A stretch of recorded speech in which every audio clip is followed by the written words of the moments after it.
श्री गंगा महात्म्य वैशंपायन जी कहते हैं, जन्मी छे बुद्धि में बृहस्पति, क्षमा में ब्रह्मा जी, पराक्रम में इंद्र और तेज में सूर्य के समान गंगा नंदन भीष्म जी जब वीर शैया पर पड़े हुए काल की बाट जो रहे थे और राजा युधिष्ठिर उनसे तरह तरह के प्रश्न कर रहे थे, उसी समय बहुत से दिव्य महर्षि भीष्म जी को देखने के लिए आए। उनके नाम ये हैं अत्रि, वशिष्ठ, भृगु, पुलस्त्य, पुलह, कृतु, अंगिरा, गौतम, अगस्त्य, सुमति, विश्वामित्र, स्थूलशिरा, संवर्त, प्रमति, धम, बृहस्पति, शुक्राचार्य, व्यास, च्यवन, काश्यप, ध्रुव, दुर्वासा, जमदग्नि, मार्कंडेय, गालव, भरद्वाज, रैव्य, यवकीर्त, त्रित, स्थूलाक्ष, शबलाक्ष, कण्व, मेधातिथि, कृश, नारद, पर्वत, सुधन्वा, एकत, नितंबु, भुवन, धौम्य, शतानंद, अकृतवर्ण, परशुराम और कच्छ, ये सभी महात्मा जो वहां पधारे तो भाइयों सहित राजा युधिष्ठिर ने उनकी विधिवत पूजा की। तत्पश्चात वे सुखपूर्वक बैठकर भीष्म जी से संबंध रखने वाली मधुर एवं मनोहर कथाएं कहने लगी। शुद्ध चित्त वाले उन महर्षियों की बातें सुनकर भीष्म जी बहुत संतुष्ट हुए। तदनंतर वे महर्षि गण भीष्म जी और पांडवों की अनुमति लेकर सबके देखते देखते वहां से अदृश्य हो गए। उसके बाद धर्मपुत्र युधिष्ठिर ने भीष्म जी के चरणों में सिर रखकर प्रणाम किया और पुनः उनसे धर्म विषयक प्रश्न पूछा। पितामह, कौन से देश, कौन से प्रांत, कौन कौन आश्रम, कौन से पर्वत और कौन कौन सी नदियां पुण्य की दृष्टि से सर्वश्रेष्ठ समझने योग्य हैं? भीष्म जी ने कहा, युधिष्ठिर, इस विषय में शिलोच्चवृत्ति से जीविका चलाने वाले एक पुरुष का किसी सिद्ध पुरुष के साथ जो संवाद हुआ था वह प्राचीन इतिहास सुनो। कोई सिद्ध पुरुष समूची पृथ्वी की अनेकों बार परिक्रमा करने के बाद शिलोच्चवृत्ति से जीविका चलाने वाले एक श्रेष्ठ गृहस्थ के घर गया। उसने इसकी विधिवत पूजा की और ये प्रसन्न होकर बड़े सुख के साथ रात भर उस गृहस्थ के घर में रहा। सवेरा होने पर वह गृहस्थ स्नान आदि से पवित्र होकर प्रातःकालिक नृत्य क्रम में लग गया। जब उससे निवृत्त हुआ तो फिर उस सिद्ध अतिथि की सेवा में आ पहुंचा। फिर दोनों महात्मा सुखपूर्वक बैठकर वेद वेदांत विषयक चर्चा करने लगी। थोड़ी देर बाद शिलोच्चवृत्ति वाले गृहस्थ ब्राह्मण ने तुम्हारी ही तरह प्रश्न किया, कौन कौन से देश, जनपद, आश्रम, पर्वत और नदियां पुण्य की दृष्टि से सर्वोत्तम समझने योग्य हैं? सिद्ध ने कहा, ब्राह्मण, वे ही देश, जनपद, आश्रम और पर्वत पुण्य की दृष्टि से सर्वश्रेष्ठ हैं, जिनके बीच से होकर नदियों में श्रेष्ठ गंगा जी बहती हैं। गंगा जी का सेवन करके जीव जिस उत्तम गति को प्राप्त करता है वह तपस्या, ब्रह्मचर्य, यज्ञ और त्याग से भी नहीं मिल सकती। जिन देहधारियों के शरीर गंगा जी के जल से भीगते हैं अथवा मरने पर जिनकी हड्डियां गंगा जी में डाली जाती हैं, वे कभी स्वर्ग से नीचे नहीं गिरते। जिन मनुष्यों के संपूर्ण कार्य गंगा जल से ही संपन्न होते हैं, वे मरने के बाद पृथ्वी का निवास छोड़कर स्वर्ग में विराजमान होते हैं। जो जीवन की पहली अवस्था में पाप कर्म करके पीछे भी गंगा जी का सेवन करते हैं, वे भी उत्तम गति को प्राप्त करते हैं। गंगा के पवित्र जल से स्नान करके जिनका अंतःकरण शुद्ध हो गया है, उन पुरुषों के पुण्य की जैसी वृद्धि होती है वैसी सैकड़ों यज्ञ करने से भी नहीं हो सकती। मनुष्य की हड्डी जितने वर्ष तक गंगा जल में पड़ी रहती है उतने हजार वर्षों तक वह स्वर्ग लोक में प्रतिष्ठित होता है। जैसे सूर्य उदय काल में घने अंधकार को विदीर्ण करके प्रकाशित होते हैं, उसी प्रकार गंगा जल में स्नान करने वाला पुरुष अपने पापों को नष्ट करके सुशोभित होता है।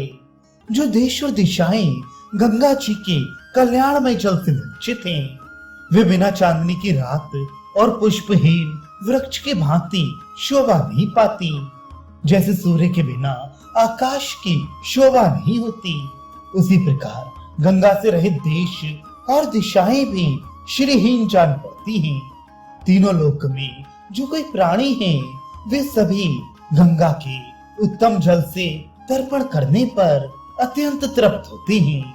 जो मनुष्य सूर्य की किरणों से तपे हुए गंगा जल का पान करता है, वह गाय के गोबर से निकले हुए जौ की लपसी खाने वाले पुरुष से अधिक पवित्र माना जाता है।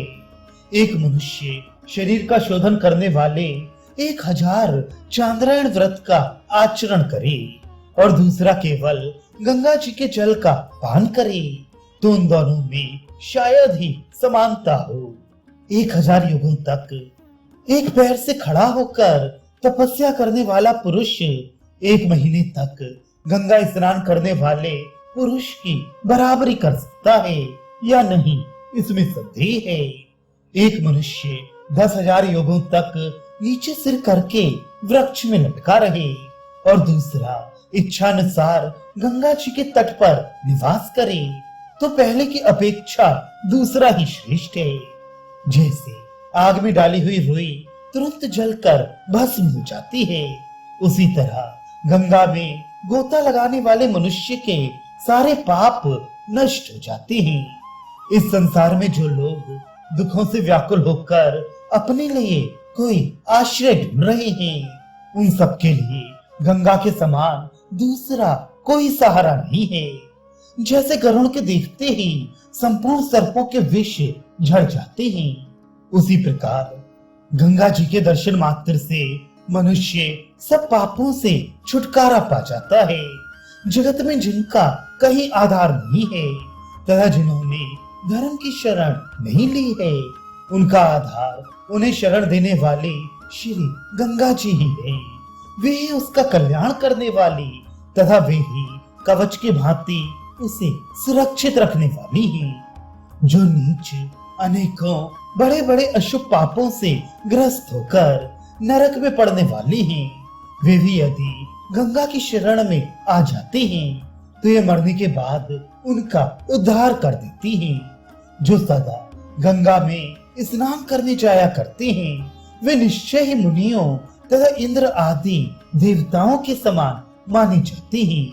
विनय और सदाचार से हीन अमंगलकारी तथा नीच मनुष्य भी गंगा की शरण में जाने पर शिव स्वरूप हो जाते हैं। जैसे देवताओं को अमृत, पितरों को सदा और नागों को सुधा तृप्त करती है, उसी प्रकार मनुष्यों के लिए गंगा जल ही पूर्ण तृप्ति का साधन है। जैसे भूखे हुए बच्चे माता के पास जाते हैं, उसी प्रकार कल्याण चाहने वाले प्राणी गंगा जी की उपासना करते हैं।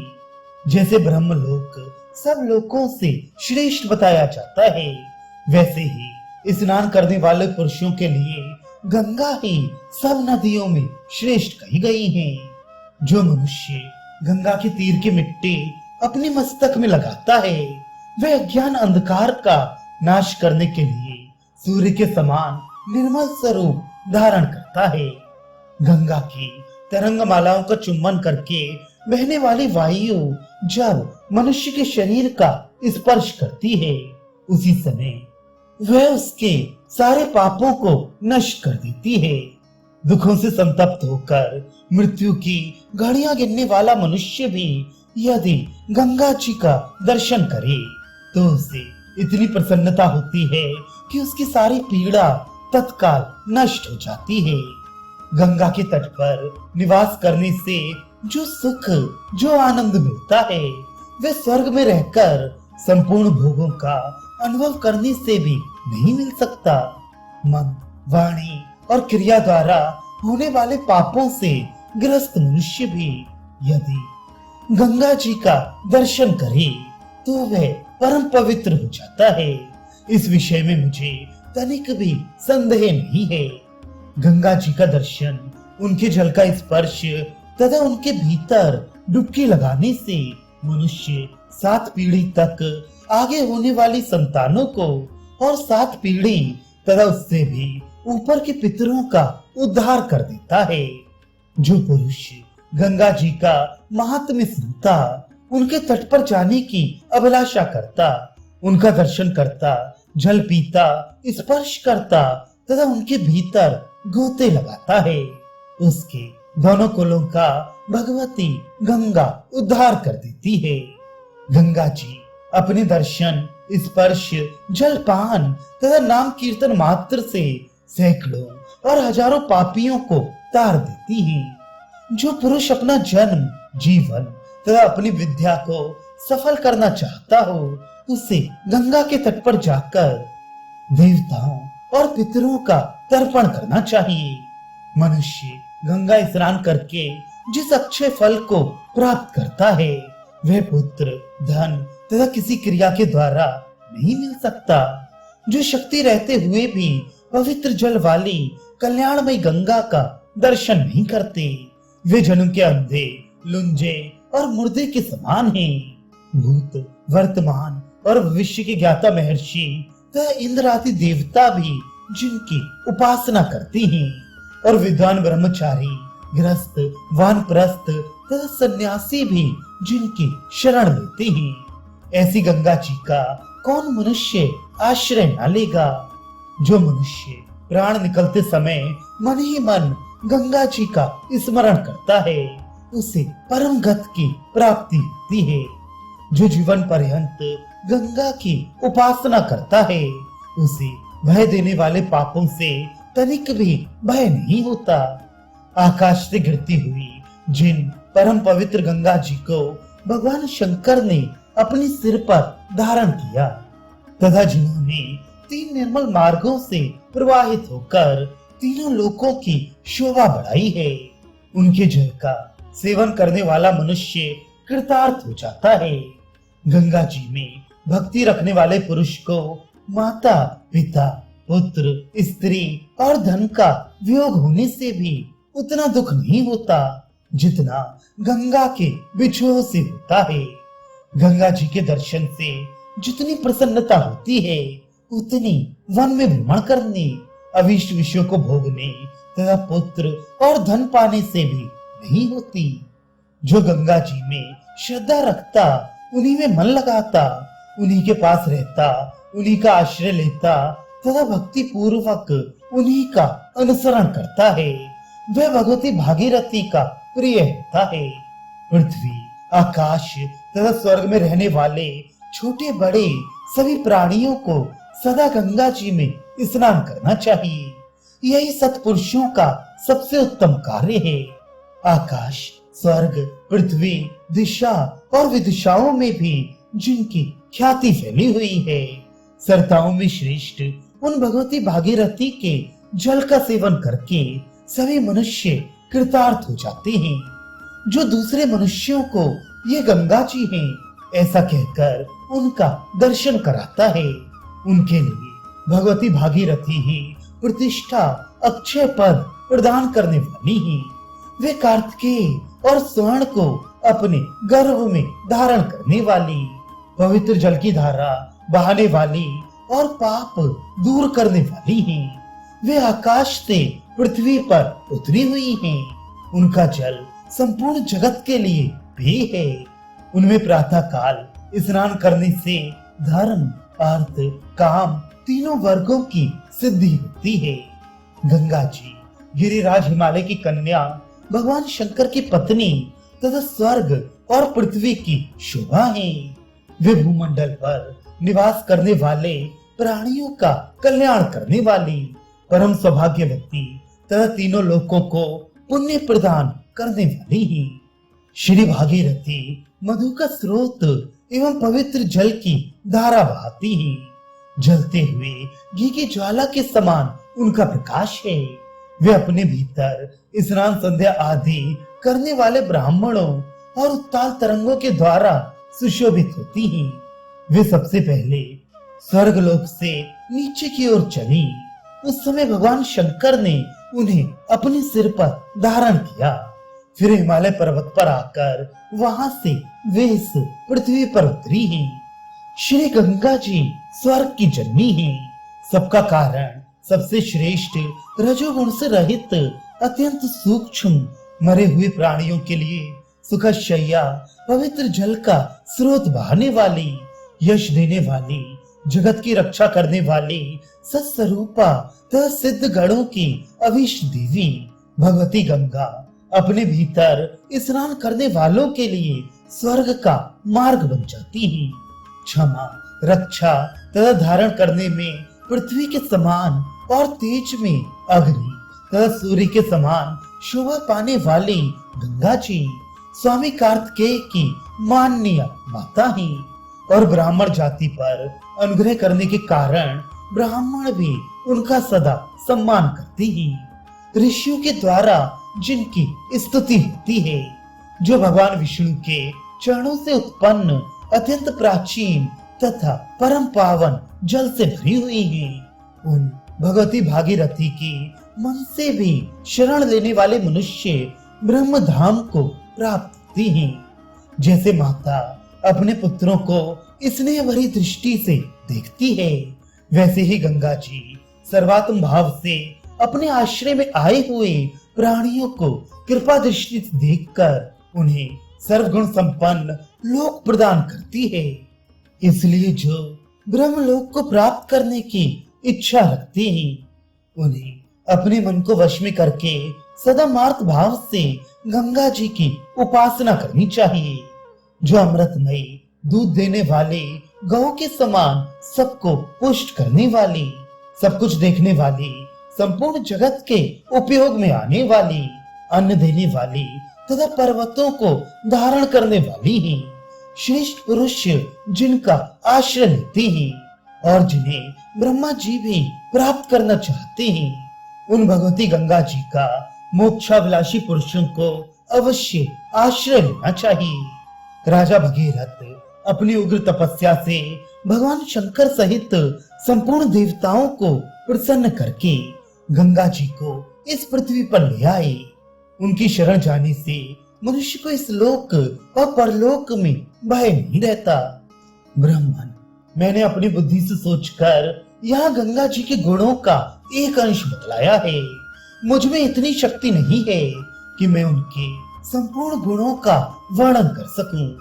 कदाचित पूरा यत्न करने से मेरुगिरी के रत्नों और समुद्र के पानी की माप बताई जा सकती है, किंतु गंगा जल के गुणों का वर्णन करना असंभव है। अतः मैंने बड़ी श्रद्धा के साथ जो ये गंगा जी के गुण बतलाए हैं, उन पर विश्वास करके मन, वाणी, क्रिया, भक्ति और श्रद्धा के साथ तुम उनकी आराधना करो।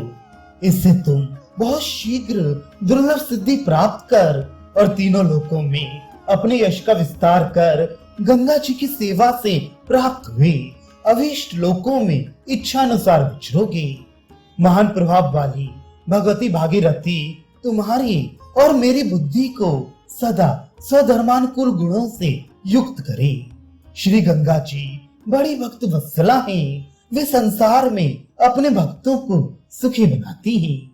भीष्म जी कहते हैं, युधिष्ठिर, वे उत्तम बुद्धि वाला, परम तेजस्वी, सिद्ध, शिलोंच वृत्ति के द्वारा जीविका चलाने वाली उस ब्राह्मण से तिरुपतगा गंगा जी के यथार्थ गुणों का नाना प्रकार से वर्णन करके आकाश में अंतर्धान हो गया और वह ब्राह्मण उसके उपदेश से गंगा जी के महात्म्य को जानकर उनकी विधिवत उपासना करके परम दुर्लभ सिद्धि को प्राप्त हुआ।